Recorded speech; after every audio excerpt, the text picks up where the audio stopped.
Hello everyone, welcome our channel. আজকে আমি share করব খুব অল্প উপকরণ দিয়ে পুয়ো পিঠে রেসিপি। এখানে আমি একটি বাটিতে 1 কাপ পরিমাণ পানি এবং স্বাদমতো চিনি দিয়ে ভালো করে মিশিয়ে নিব। এখানে চিনির পরিমাণ যে যার ইচ্ছে মতো দিবেন, যে যেরকম মিষ্টি খেতে পছন্দ করেন সেরকম দিবেন। চিনিটি ভালো করে মিশানোর পর সামান্য লবণ দিয়ে মিশ্রণটি ভালো করে মিশিয়ে নিতে হবে। তারপর এখানে আমি কিছুটা পরিমাণ নারিকেল দিয়ে দিব।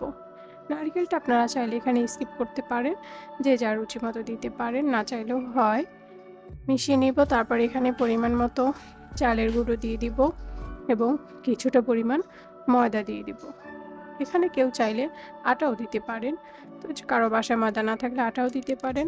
চালের গুঁড়ির সাথে আটা বা ময়দা মিক্স করলে পিঠের গোলাটা বেশ মসৃণ হয় এবং ভালো হয় এবং পিঠাও খুব ভালো হয়। এখানে এই পিঠাটাকে কেউ তিলের পিঠাও বলে থাকে।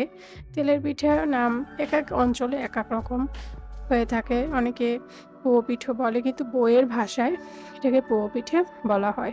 মিশ্রণটি ভালো করে মিশিয়ে প্রায় 1 ঘন্টা বা আধা ঘন্টার মতো রেস্ট রাখতে হবে, যাতে সব উপকরণ একসাথে মিক্স হয়, ভালো মতো মিক্স হয়ে যায়।